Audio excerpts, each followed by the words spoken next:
primeira aula de JCL.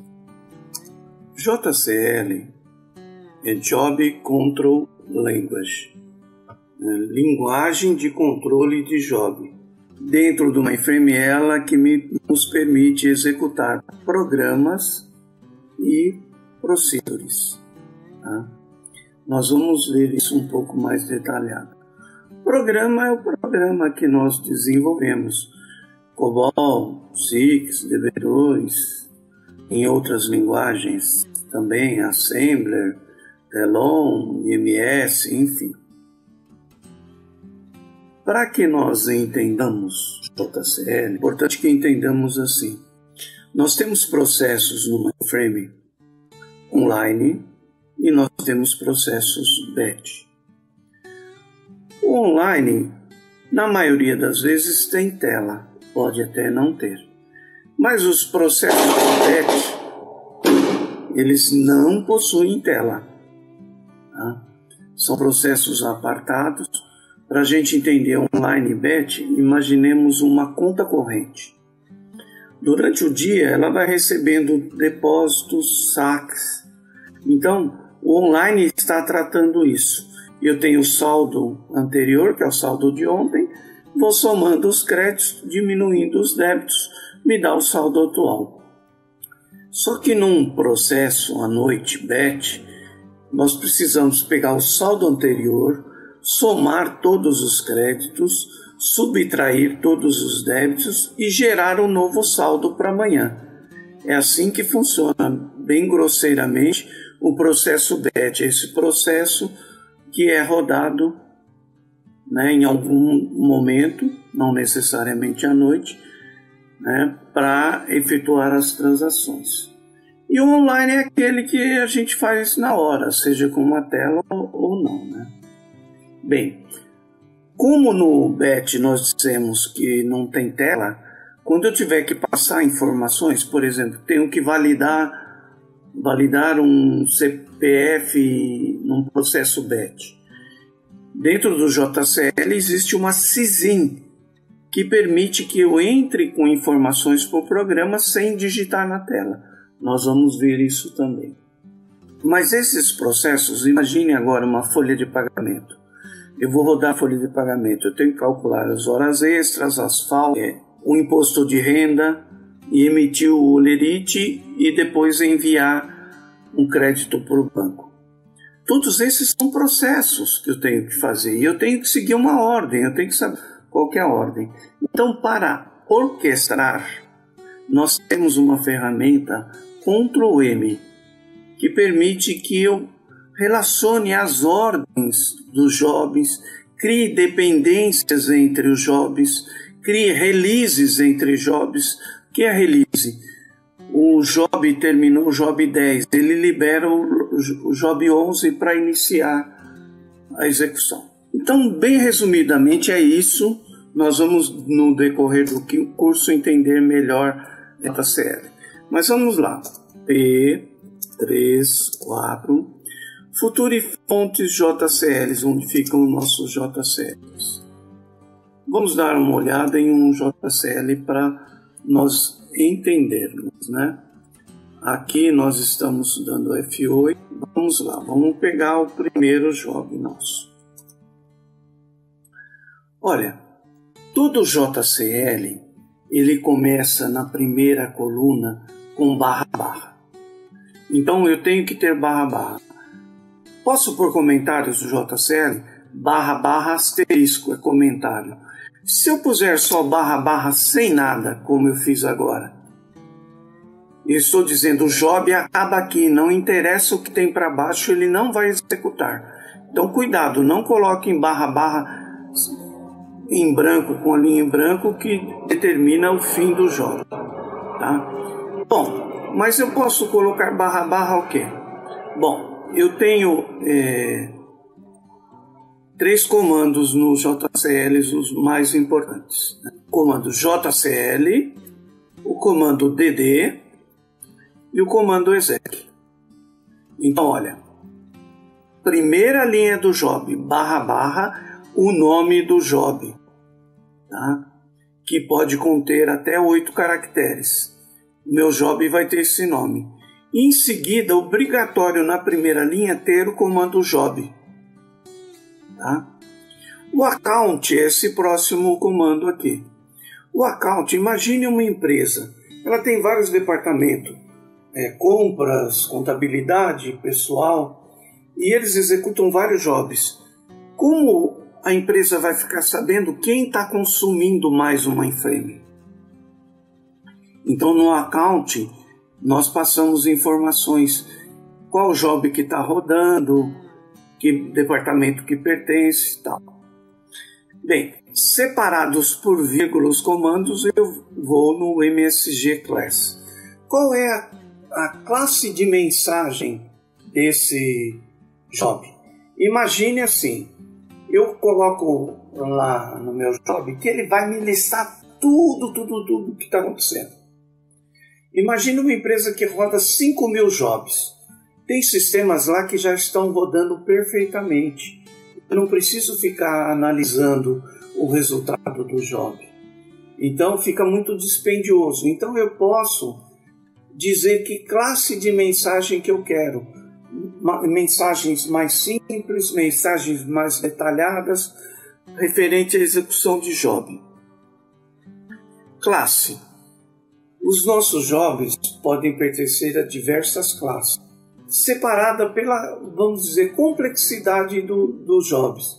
Jobs rodam mais rápido, demoram mais para rodar, são jobs mais carregados. Então isso eu posso dividi-los em classes, tá? Notify. Aqui é quem que eu quero que notifique. Quer dizer, no spool, quando ele montar, nós vamos submeter o job aqui, vamos ver. No spool, ele vai notificar alguém, dizer, esse job é dessa pessoa aqui. Então, nós colocamos aqui o nosso usuário sempre para receber lá no spool nossos jobs. E o time é o tempo aqui que eu quero, que eu permito que meu job rode, tá? Fique executando. Imagina que um programa entre em loop. Estou dizendo para ele, 0,1 minutos eu quero que ele fique rodando. Só isso. Se passar disso, ele interrompe. Então, o meu programa não vai ficar em loop. Se eu sei o tempo que demora o programa, 10 minutos. Então, eu coloco 10 minutos. 10. Acabou. Então, não permito que ele rode mais. Para quê? Para evitar que programas fiquem em loop consumindo a máquina. Tá? Ok. Então, só para a gente entender esse primeiro comando, que é o comando job, né? Eu vou submeter o job, vou rodar o job. Estão vendo que ele gerou um job que é o que está na fila lá, que é o 2912, tá? Ok, tá aqui, 2912. Bom, então vamos lá para a fila. Start, eu abro uma outra janela, SD, ST, MF8, MF8. Lembra que foi o 2912 que ele gerou? Eu dou um S. Ok, tá aqui. Só voltando um pouquinho para a gente entender, o nosso job, vamos dar uma olhada lá como é que é o nome do job. J0001. O job do nome J0001. Esse é o número do job. O owner é para quem que ele pediu para notificar. Olha o owner aqui. IBM User.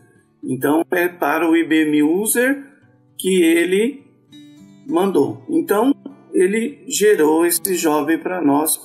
Job lib. Eu vou executar um programa, ele tem que estar em alguma biblioteca. Mas como temos várias bibliotecas no mainframe, como é que o JCL vai saber qual biblioteca está o meu programa? Então eu tenho um comando que é o joblib. DD sempre define um arquivo ou uma biblioteca, tá? Disposition. Ele está falando assim, qual que é a disposição dessa biblioteca, dessa JobLib que você está colocando aqui? O disposition, quando ele é SHR, é share, quer dizer o seguinte, olha, eu vou usar essa biblioteca, mas se alguém vier usar comigo, permita que ele compartilhe comigo. Então, eu estou compartilhando a biblioteca. E o DSName é o nome da biblioteca, DSName, Future Load Module COBOL. Então, eu estou importando para o meu job essa biblioteca Future Module COBOL. Por quê? Porque o meu programa executável vai estar lá. Então, ó, um comentário, barra comentário. O job pode executar vários programas. Cada programa vai estar em um step. Quando eu terminar o step, por exemplo, step 1 acabou, eu gero um step 2 para o próximo programa. Nesse caso, eu só tenho um step, né? Step 1. Então, vamos lá. Step 1. O cartão, esses aqui são cartão job, cartão DD e cartão exec. O cartão exec executa, no caso aqui, um programa, PGM. Qual programa? E0001. Eu compilei anteriormente. No compilador está que a biblioteca que ele vai gerar o módulo de carga, que é o executável, é Future Module COBOL. Então ele vai lá na Module COBOL buscar o E0001 e vai tentar executar. Ok?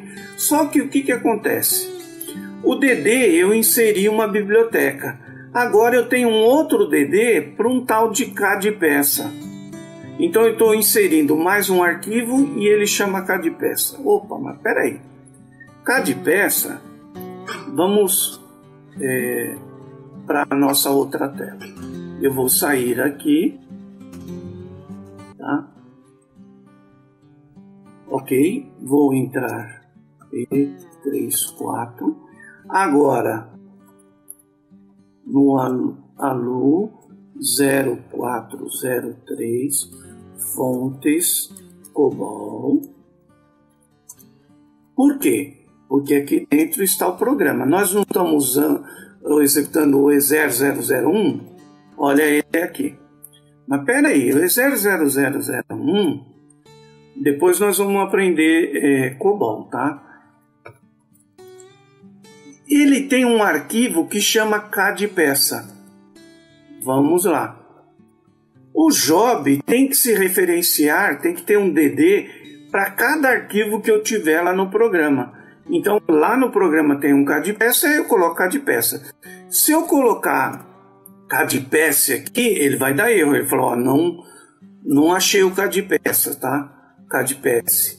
Então, o mesmo nome que está lá, aqui é o DD name. DD name do arquivo CAD-peça. Lá é o meu DS name. Então, eu tenho um DS name CAD-peça, ele tem que gerar um DD name CAD-peça.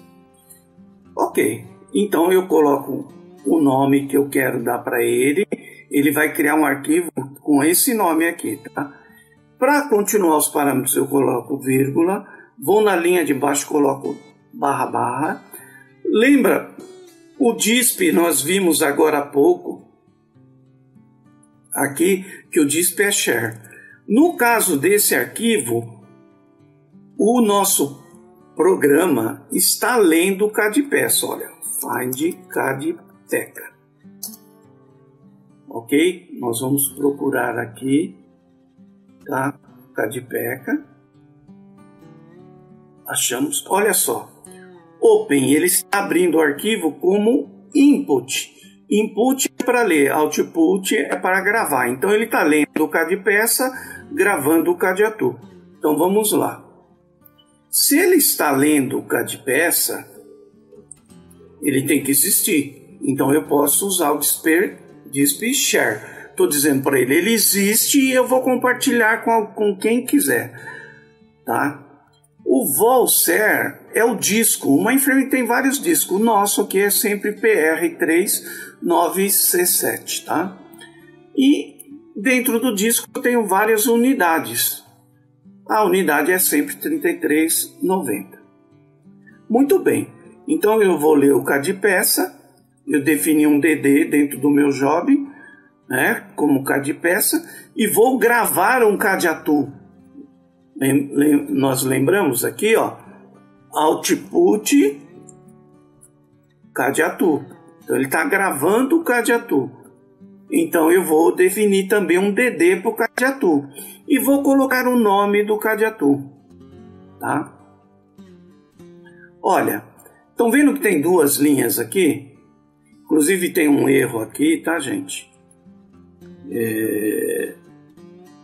Talvez algum aluno, não sei, alguém não pode ficar em branco. Neste caso aqui não pode ficar em branco, tá? Tem que ter barra para pôr o comando disp. Disp. Eu não estou gerando o arquivo, então disp é new. Só que eu rodei uma vez, eu gerei o arquivo. Aí o arquivo já existe. Eu quero rodar de novo. Ou eu vou lá e apago o arquivo, ou eu venho aqui e faço da seguinte maneira. Coloco um comentário no new e habilito o share. Ele já existe. O que ele vai fazer? Como eu abri como output, ele esvazia o arquivo e grava por cima. Mas, se eu não fizer isso, rodar uma vez, gerar o arquivo e deixar desta forma, como ele está falando que é novo e o arquivo já vai existir, ele vai dar pau. Tá? Vamos ver isso? Vamos ver então. Vamos ver na prática. Olha só. Nós estamos falando que eu estou gerando esse arquivo aqui, tá? Então vamos lá, F9, F3, F3, aí eu venho aqui, vamos ver se ele existe. Olha, ele existe, tá? O que eu vou fazer? Lembra, a gente falou, ó, vou deletá-lo. Ok. Não existe mais, tá? Muito bem, então voltemos ao nosso programa. Agora eu vou dar um sub. Submeteu 2913. Estão vendo aqui o max cc? Eu não preciso nem ir lá no spool, ó. Max cc 0. Não preciso olhar o spool. Ok? Mas nós vamos olhar, vai.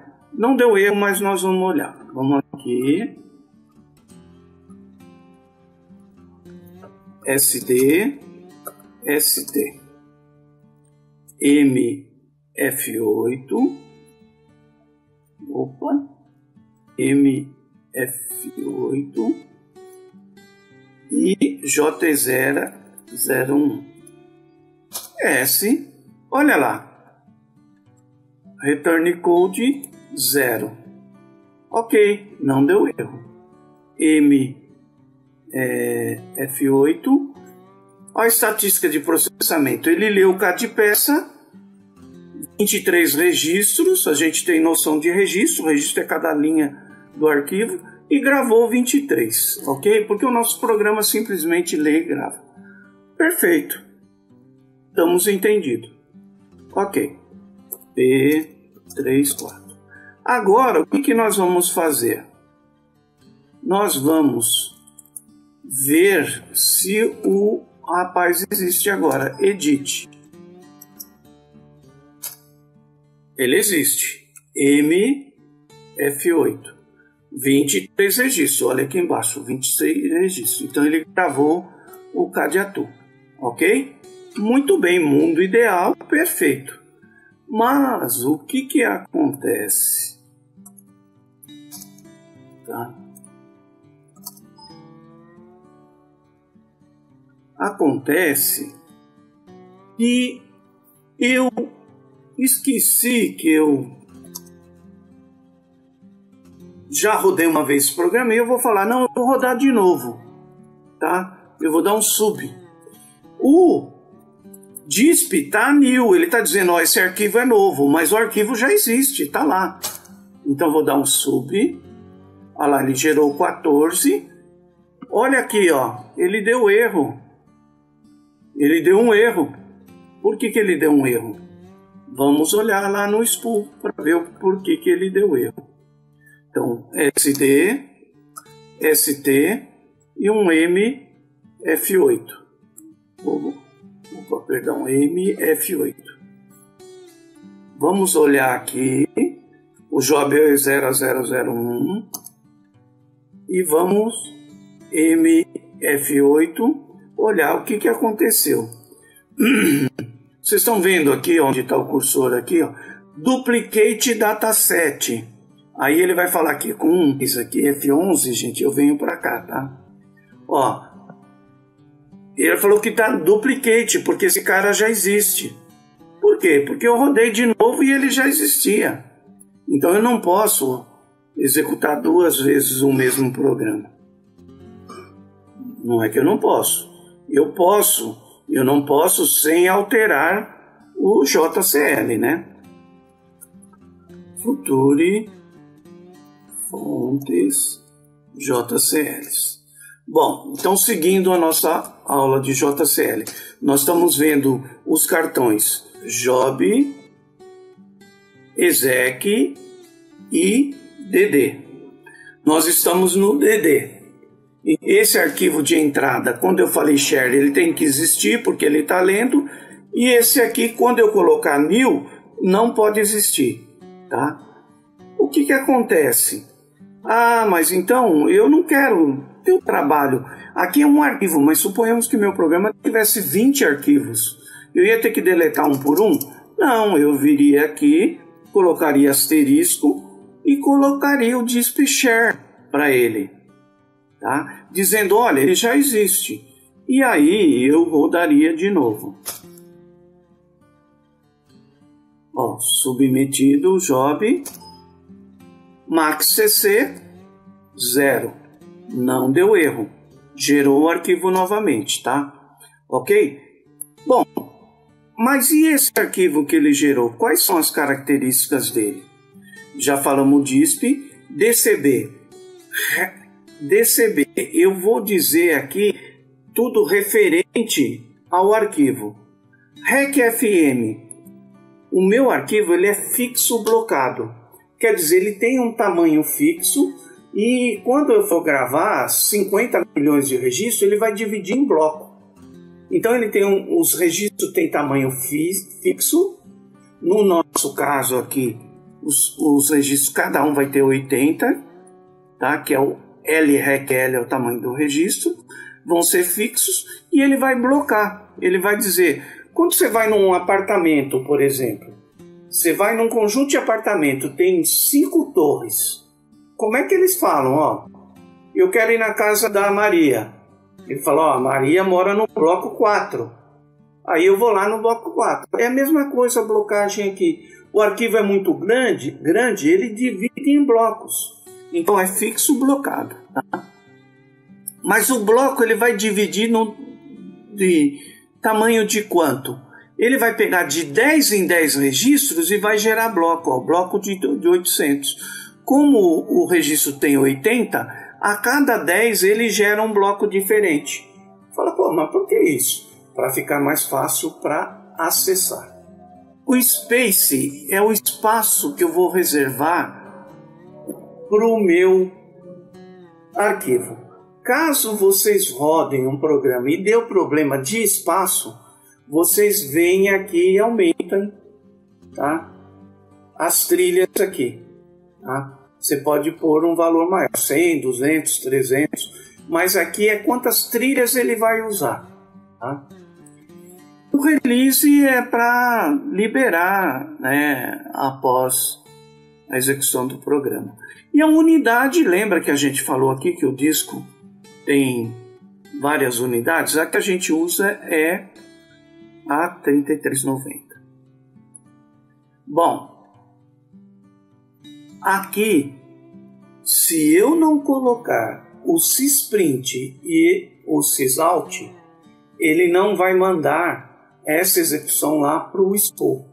Então, o comando para mandar para o spool a execução do meu programa, eu incluo no meu job, no final do job, apenas uma vez, não preciso incluir toda hora, sysprint DD, né, um cartão DD também, com sysout asterisco, e o sysout também com DD asterisco, aí ele manda a execução para lá. Bem, meus amigos, essa é a primeira aula, a introdução, onde nós vimos apenas os cartões exec, job e, vamos voltar aqui, job, exec e dd, ok? Muita paz a todos e nós esperamos vocês na próxima aula.